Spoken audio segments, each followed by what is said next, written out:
आजकल एक स्टॉक की चर्चा सबसे ज़्यादा है। जी हाँ, वो स्टॉक है LIC का। और चर्चा इसलिए नहीं है क्योंकि स्टॉक के नंबर्स अच्छे आए हैं या कंपनी के नंबर्स अच्छे आए हैं या स्टॉक वापस ऑल टाइम हाई पर है और इशू प्राइस के ऊपर है। चर्चा इसलिए है क्योंकि इसकी बात की है खुद प्रधानमंत्री ने पार्लियामेंट में। तो आज हम पहुंचे हैं LIC के हेडक्वार्टर्स में और आज हम बात करेंगे LIC के चेयरमैन सिद्धार्था मोहंती से। Mohanty sir, thank you so much for joining us. धन्यवाद। काफ़ी शानदार नंबर्स आपके, लेकिन मैं उससे पहले एक बात करना चाहता हूं। जब प्रधानमंत्री जी ने ये बात बोली कि आज मैं सीना तान कर कह सकता हूं कि LIC का शेयर रिकॉर्ड हाई पर है, उस समय आपकी क्या फीलिंग थी? नहीं, सबसे पहले तो मैं माननीय प्रधानमंत्री जी का आभार प्रकट करता हूं पूरे LIC परिवार के तरफ से और सारे के सारे हमारे जो लाखों अभिकर्ता है, कस्टमर है, सबके तरफ से मैं आभार प्रकट करता हूं। और हम लोग निश्चित रूप से प्रधानमंत्री जी का जो विश्वास है LIC के ऊपर, उसके ऊपर हम खरा उतरेंगे और उस दिशा में आप देखिए पिछले 2 साल से अच्छा काम हो रहा है और जिसके फलस्वरूप अभी जो हमारा दिसंबर तिमाही का नतीजा है ये दर्शाता है कि हम सही रास्ते पे जा रहे हैं। ओके, कहीं ना कहीं आपको जब पिछले 1-1.5 साल में जब LIC का परफॉर्मेंस स्टॉक प्राइस वाइज इतना अच्छा नहीं था, कहीं ना कहीं आपको ये लग रहा था कि नहीं, हमें कुछ करके दिखाने की जरूरत है। और जैसा प्रधानमंत्री जी ने उसके बाद एक वोट ऑफ कॉन्फिडेंस दिया, कहीं ना कहीं लग रहा था कि जरूरत है हमको ये सब कुछ ऐसा कुछ करके दिखाने की। हम लोग जो है कंटिन्यूअसली हम जो है प्रयास जारी रहा है, अभी तो फल आ रहा है। पिछले साल से भी हमने काम किया है। रिजल्ट आने में थोड़ा टाइम लगता है क्योंकि इंश्योरेंस इंडस्ट्री है, इसमें ओवरनाइट कुछ होता नहीं है, इट टेक्स टाइम। तो और हमारा जो लक्ष्य रहता है कि भाई कंटिन्यूअसली काम करते जाओ और समय समय पर तो फल तो निश्चित रूप से अच्छा फल आएगा। बिल्कुल। आपने एक कॉन्फ्रेंस कॉल में ये भी कहा कि अभी तो ये शुरुआत है, LIC की जर्नी हैज जस्ट बिगन। तो आपको क्या लगता है कि FY25 कैसा रहेगा आपके लिए कंपेयर टू FY24? निश्चित रूप से चालू वित्तीय वर्ष से बेहतर रहेगा, ये मेरा मानना है। जिस दिशा में काम हो रहा है और जिस दिशा में हम लोग प्रोडक्ट लॉन्च कर रहे हैं, सर्विसिंग दे रहे हैं, टेक्नोलॉजी के ऊपर ध्यान दे रहे हैं, आने वाले समय जो है निश्चित रूप से बेहतर होगा। ओके, कुछ नंबर्स हैं आपके दिमाग में अगर प्रॉफिट की बात की जाए या मार्जिन्स की बात की जाए FY25 के हिसाब से? देखिए, कोई नंबर देना उचित नहीं होगा, लेकिन आप देखिए पिछले 2 साल का 22-23 और अभी का जो परफॉर्मेंस, उस हिसाब से जो ग्रोथ हमने दिखा है, मेरा मानना है कि ये बरकरार रहेगा, ये ग्रोथ रहेगा और इसमें निश्चित रूप से वृद्धि भी होगी। ओके, जब भी हम लाइफ इंश्योरेंस की बात करते हैं सबसे पहले LIC का नाम आता है। कभी भी बात करते हैं कि इंश्योरेंस ले लें, हम ये कहते हैं आपने LIC ली क्या, तो वो एक LIC एक ट्रस्ट फैक्टर रहा है। आपको लगता है कि इतने सारे जो नए प्लेयर्स आए हैं उसके बावजूद ये कंटिन्यू करेगा? मार्केट शेयर जो आपका है, क्या आप उसको मेंटेन कर पाएंगे गिवन जो अग्रेशन है बाकी प्राइवेट प्लेयर्स का? देखिए, इंश्योरेंस इंडस्ट्री बहुत बड़ा है, यहाँ सबके लिए जगह है और ये जो नेक्स्ट मुझे लगता है 5 साल में डबल डिजिट CAGR ग्रोथ रहेगा इंश्योरेंस इंडस्ट्री का और सबके लिए स्पेस है। और हमारा लक्ष्य है कि हम लोग भी ग्रो करें। मार्केट शेयर, जब ज्यादा मार्केट में प्लेयर्स होते हैं, मार्केट शेयर के ऊपर असर रहता है, लेकिन कंपनी को देखना चाहिए कि मेरा ग्रोथ किस दिशा में जा रहा है, मैं सही दिशा में ग्रोथ कर रहा हूँ, whether I am creating value for all my stakeholders, वो सब हमारा लक्ष्य है।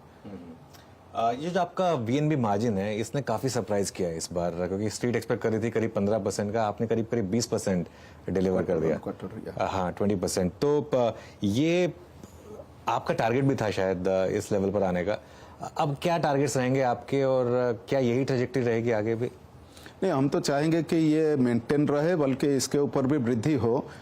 तो हम लोग उस दिशा में काम कर रहे हैं। आप अगर देखेंगे हमारा प्रोडक्ट लाइन जो है वो रिजल्ट दिखा रहे प्रोडक्ट, तो ये जो अभी जो मार्जिन हम दिखा रहे हैं, मेरा मानना है ये सस्टेनेबल है, इसके ऊपर हम ग्रोथ देंगे। तो 20% तो रहेगा ही रहेगा, हो सकता है कि इस 20% से भी ऊपर निकल जाएं आप? हम लोगों का प्रयास जारी रहेगा। और उसका रीजन क्या रहेगा? प्रोडक्ट में प्रोडक्ट लाइन पूरा हमारा है। अच्छा प्रोडक्ट हम लोग दे रहे हैं, जो कि खाली मार्जिन है, हम पहले कस्टमर का ख्याल रखते हैं। अभी जो जीवन उत्सव अभी प्रोडक्ट हमने दिया है, उसमें हर वर्ग के लिए हमने ये लिया है, केयर लिया है, खास करके फर्स्ट है कस्टमर के लिए तो बेस्ट रिटर्न है। अब देखिए अनोखा प्रोडक्ट है, आज के तारीख में मार्केट में नहीं है। साथ साथ डिस्ट्रीब्यूशन चैनल इंटरमीडियरीज, उनका भी ख्याल रखा है और शेयर होल्डर जो कि मार्जिन। तो ये अनोखा प्रोडक्ट जो है सबका ख्याल रखता है और ये प्रोडक्ट बहुत अच्छा चल रहा है मार्केट में, तो बहुत ही अच्छा चल रहा है और ये हमारा लास्ट क्वार्टर में भी बहुत अच्छा ये देगा, रिजल्ट देगा। बिल्कुल। आपका जो एपी है, जो प्रीमियम एक्विलेंट जो ग्रो हुआ 7% और जनवरी भी काफ़ी स्ट्रांग रहा है, अब बेस इफेक्ट कैचअप होगा आपके लिए, यहाँ पर क्या ग्रोथ की एक्सपेक्टेशन करेंगे आप यहाँ से सर? नहीं, एपी का ग्रोथ और बढ़ेगा, क्योंकि आप देखिए लास्ट Q1 Q2 में थोड़ा सा there was some stress, Q3 में we have shown improvement and Q4 में डेफिनेटली टोटल एपी में ग्रोथ होगा, अच्छा ग्रोथ होगा। ओके, आपके नंबर्स में एक चीज जो शायद थोड़ी सी नेगेटिव रही, वो आपकी प्रोटेक्शन बुक जो थोड़ी सी कॉन्ट्रैक्ट हुई और एन्युटी बुक भी डाउन थी करीब करीब 1%। ये क्यों हुआ और क्या बाकी के लार्ज प्लेयर, जो बाकी के प्राइवेट प्लेयर्स हैं, क्या वो थोड़ा सा मार्केट शेयर रीड कर रहे हैं यहाँ पर? देखिए, उसमें एक है कि हम लोग जब रेट रिवाइज करते हैं, एन्युटी का रेट थोड़ा, क्योंकि to be in competitive in the market है, और सिमिलरली टर्म प्लान का, तो अगर रेट अगर थोड़ा सा बढ़ेगा कहीं ना कहीं इसके ऊपर भी थोड़ा असर रहेगा, so that has impact, but going forward that will also be negated. That will be negated. तो अभी मतलब मार्केट शेयर को लेकर कोई बहुत ज्यादा मार्केट शेयर आप लूज नहीं करेंगे, या जो मार्केट शेयर का हम लोगों का प्रयास रहेगा कि बना के रखे मार्केट शेयर, ये सेगमेंट में भी, एन्युटी और टर्म में भी। ओके। और अच्छा, एक बात बताइए, आपका ऑनलाइन प्लेटफॉर्म से इस समय कितना रेवेन्यू आ रहा है? क्योंकि ऑनलाइन अभी शुरुआत है, एक्चुअली ऑनलाइन में हमारा बहुत लेस देन 1% है, क्योंकि बाकी प्लेयर्स ने काफी लीड ली है। अभी आपको मालूम होगा हमने एक डिजिटल ट्रांसफॉर्मेशन प्रोजेक्ट लिए हैं, project dive, we have named it dive, DIV, digital innovation and value enhancement, ये प्रोजेक्ट है, और बड़ा consultancy, global consultancy they are our partner. So वो प्रोजेक्ट में अभी काम ऑलरेडी चालू हो गया, लास्ट 3-4 महीने से चालू है। ये प्रोजेक्ट दे हैव आइडेंटिफाइड जो है गैप एनालिसिस किया है, माइलस्टोन डिसाइड किया है, समय समय पर माइलस्टोन अचीव होगा।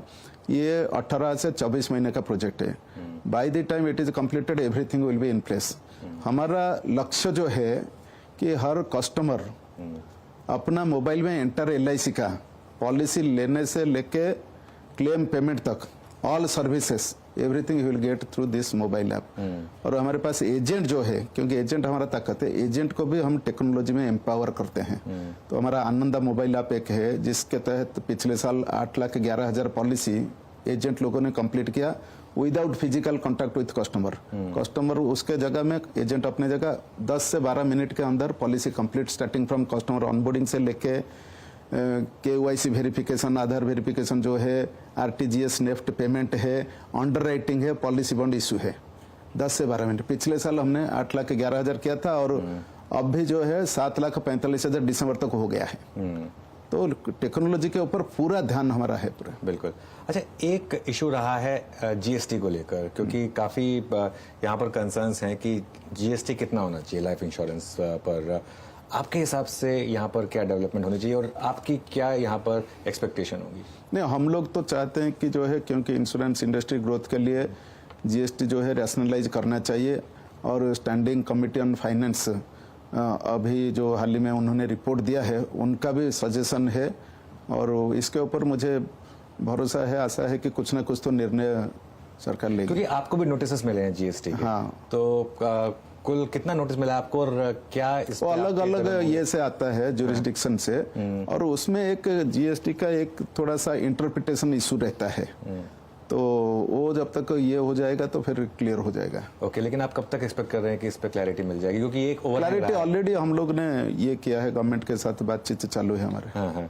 एक आपको इनकम टैक्स रिफंड भी मिला था। यस। और एक्सपेक्टेशन है क्या इनकम टैक्स रिफंड की? हाँ, समय समय पर जो है कुछ देखिए, टैक्स ऐसा एक विषय है कि जहाँ की जो है समझना इंटरप्रिटेशन इशू रहता है, टैक्स अथॉरिटीज और जो SSC है, तो ये तो मुझे लगता है कि ये भी हो सकता है कुछ। ओके। अच्छा, अब आपके स्टॉक ने काफी लंबा पेनफुल पीरियड देखा, अब फाइनली इशू प्राइस के हम ऊपर आए हैं और स्टॉक में अच्छा खासा जबरदस्त मोमेंटम है।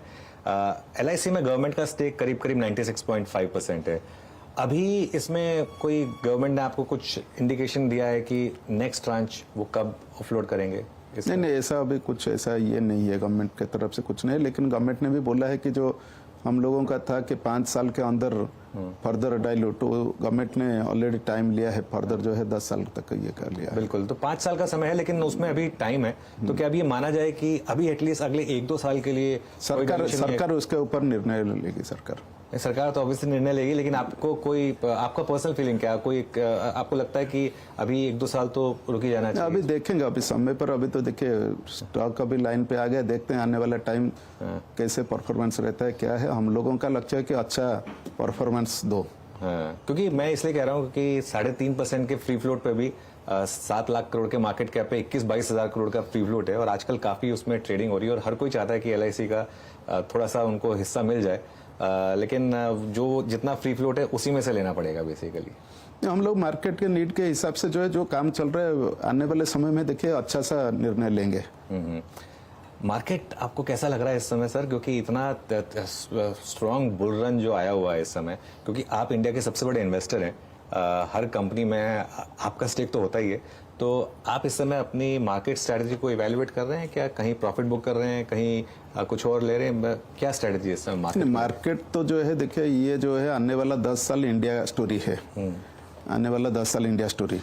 और ये मेरा पर्सनल मानना है कि market will grow, continuously grow.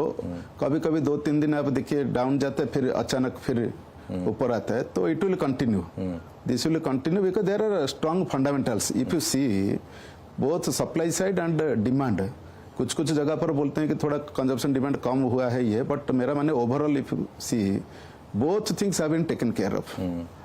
So and India is a huge country, democracy, demography, demand, वो 3 चीज जो है वो यहाँ है। तो it is the time of India only, ये ग्रोथ स्टोरी अपना भारत का ग्रोथ स्टोरी है। आपने कही ये भारत का समय है, क्या यही PSUs में भी रिफ्लेक्ट हो रहा है? क्योंकि PSUs में एक मैसिव रैली आई है यहाँ पर भी आप देखिए all PSUs are also delivering. सब लोग जो है, बैंक्स देखिए, पब्लिक सेक्टर बैंक देखिए, पब्लिक सेक्टर अदर इंस्टीट्यूट, सब लोग अच्छा परफॉर्म कर रहे हैं। तो आप अभी इन लेवल्स पर भी इन्वेस्ट कर रहे हैं PSUs में? हम लोगों का हर जगह इन्वेस्टमेंट है। नहीं, लेकिन इंक्रीमेंटल इन्वेस्टमेंट, क्या फ्रेश इन्वेस्टमेंट इन लेवल पे की जाए? वो डिपेंडिंग, हम लोग बीच में स्टेक लेते हैं, खरीदते हैं मार्केट से। ओके, क्योंकि खासतौर से जैसे ऑयल मार्केटिंग कंपनी है या PSU बैंक्स हैं, यहाँ पर डिफेंस है, रेलवे है, यहाँ पर कई लोग कह रहे हैं कि बहुत बड़ी रैली हो गई है, तो क्या यहाँ पर हम लोगों का भी हिस्सा रहता है हर जगह जहाँ है। कभी सोचा आपने कि थोड़ा प्रॉफिट बुक किया जाए इन लेवल्स? नहीं, हम लोग कुछ समय पर बुक करते हैं और समय पर भी इन्वेस्ट करते हैं। हमारा टीम, टेक्निकल जो इन्वेस्टमेंट टीम है, वो टेक ए कॉल। ओके,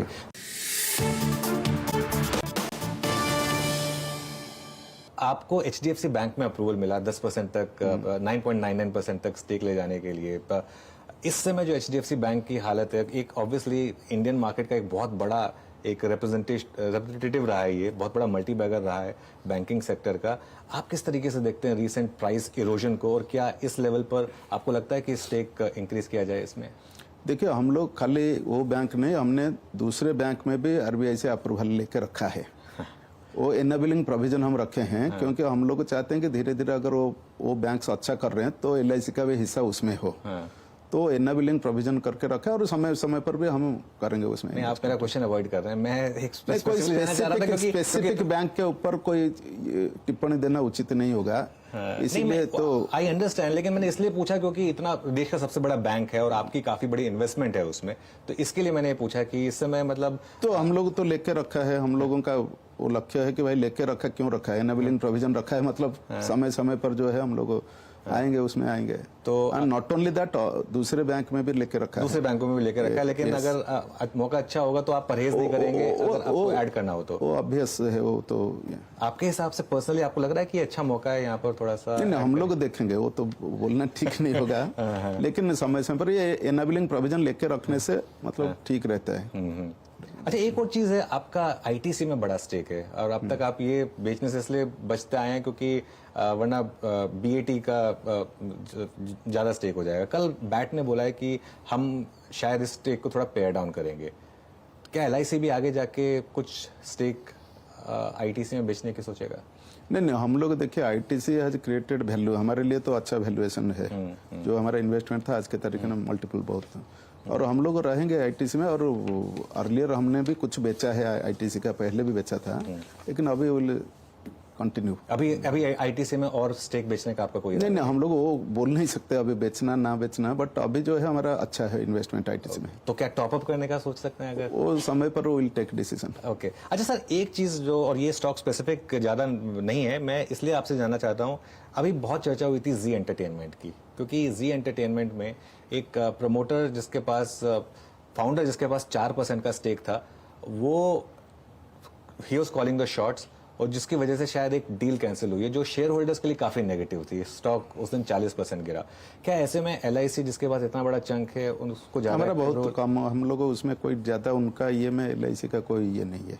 आपका ऑब्जर्विंग आपका करीब 5% से ऊपर का 4 समथिंग होगा। हाँ, फाउंडर से ज्यादा है आपका स्टेक, लेकिन वो है, हम लोग ऑब्जर्व कर रहे हैं और हमारा स्टेक ये है। हाँ, क्योंकि वैल्यू इरोजन हुआ है उसमें आपके स्टेक का, तो कहीं ना कहीं आपको लगा होगा कि ये क्यों हो रहा है। तो कुछ बात हुई है आपकी बाकी शेयर होल्डर्स के साथ कि क्या करना है इसमें आगे? नहीं, हम लोगों के साथ कोई ऐसा ये नहीं है, but we are observing, closely observing का। लेकिन आप पर्सनली आपको ऐसा लगता है कि इंडिया में इस समय जरूरत है कि अगर अगर एक फाउंडर जिसके पास सिर्फ 4% स्टेक है, उसकी वजह से अगर वैल्यू इरोजन हो रही है, तो कुछ बाकी के लार्ज शेयर होल्डर्स को मिलना चाहिए। और एक कंपनी के ऊपर टिप्पणी देना अगेन वो सही नहीं है, but as investor we are very much watchful and will take appropriate call to protect our interest. वो तो है पूरा। ठीक है, मैंने कोशिश की थोड़ा सा आप ये क्वेश्चन ये पूछने की, लेकिन ऑब्वियसली आप उस पर जवाब नहीं देना चाहते हैं। चलिए फिर वापस आते हैं, एलआईसी की बात करते हैं। 2025 के लिए आपका प्रोडक्ट पाइपलाइन कैसा लग रहा है? ऑलरेडी ये शुरुआत तो हो गई अभी जो प्रोडक्ट हम दिए हैं, अब देखिए सब लास्ट क्वार्टर का प्रोडक्ट है। लास्ट क्वार्टर में हमने लॉन्च किया, मतलब दिसंबर, मतलब जस्ट वही है।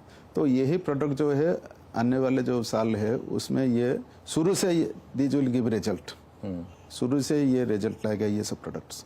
ओके, और जो फर्स्ट ईयर प्रीमियम्स हैं वो कैसे रहेंगे? वो ग्रोथ होगा, फर्स्ट ईयर प्रीमियम में हमारा ग्रोथ अच्छा रहेगा। कितना ग्रोथ? नहीं, हम लोग देखिए एग्जैक्ट नंबर बताना ठीक नहीं है अभी हम लोगों का, क्योंकि ये जो है नॉन सिंगल प्रीमियम प्रोडक्ट है, तो नॉन सिंगल में अभी हम लोगों का थोड़ा सा इम्पैक्ट था Q1 Q2 में, already that has been made good, अभी अच्छा ग्रोथ हो रहा है। अभी सिंगल प्रीमियम के ऊपर भी फोकस रहेगा हमारा, जो कि सिंगल में थोड़ा सा अभी कमी है उसके। तो हम लोग एक बैलेंस करके अगले साल जो है 25 में मेरे हिसाब से 24 से डेफिनेटली बेहतर रिजल्ट आएगा। 25 will be definitely better, because अभी फाउंडेशन अभी अच्छा ही हो गया। ओके, कुछ नंबर है माइंड में? 20%, 25%? नहीं, स्पेसिफिक देना ठीक नहीं, बट मेरे हिसाब से तो डबल डिजिट से ज्यादा होगा। डबल डिजिट ज्यादा होगा। हाँ। और आपको लग रहा है कि प्रधानमंत्री वापस पार्लियामेंट में आके बोल पाएंगे कि देखिए एलआईसी में अगर आपने पैसा लगाया था तो आपका पैसा डबल हो गया या ट्रिपल हो गया, ऐसा बोल पाएंगे प्रधानमंत्री? निश्चित रूप से ये तो हमारा सौभाग्य होगा, सबका सौभाग्य होगा। आप देखिए जो लोगों ने लगाया था आईपीओ में, जो थोड़ा सा मायूस हो गए थे, अभी देखिए पूछिए, अभी मेरे खुद के बहुत सारे जो फ्रेंड्स है मुझे बोल रहे थे भाई क्या हुआ, अभी देखिए सब फोन करके बधाई देते हैं, सब करते हैं। आज 1170 के करीब हाँ, किया तो नहीं, एलआईसी देखिए, एलआईसी से लॉन्ग टर्म, एलआईसी को कोई भी शॉर्ट टर्म में एवेल्युएट करना 1-2 क्वार्टर या 1-2 साल वो सही नहीं है। सो मास बेस और ये तो LIC has its inherent strength, तो एलआईसी विल डेफिनेटली डिलीवर और देश के लिए, राष्ट्र के लिए पूरा समर्पित है। आप देखिए 1956 से एलआईसी का जितना योगदान रहा है राष्ट्र निर्माण के लिए और आने वाले समय में भी रहेगा। इक्विटी मार्केट का लगभग 4% से थोड़ा अभी गिर गया है मार्केट कैप का, अभी 3 पॉइंट समथिंग है, तो ये बड़ा विनिवेश है। तो उस हिसाब से मेरा पूरा मानना है कि जो है आने वाले समय एलआईसी जो है, जो भी हमारे कस्टमर्स है, स्टेक होल्डर्स, शेयर होल्डर, जो सबका जो आकांक्षा है उसके ऊपर खरा उतरेगा। आपको लगता है कि आने वाले समय में एलआईसी देश की सबसे बड़ी मार्केट कैप वाली कंपनी बन सकती है? वो तो हमारा लक्ष्य है। मैं तो चाहूंगा कि नंबर 1 मार्केट कैप बने, उसके हिसाब से हम लोग पूरा प्रयास जारी है। बट आप कॉन्फिडेंट है कि आप कर सकते हैं? डेफिनेटली आप देखिए मेरा बस चलो तो मैं तो करके दिखाऊंगा। बिल्कुल, totally confident. Okay, all the best आपको, और थैंक यू सो मच, आज आपने इतना समय दिया हमें। Thank you.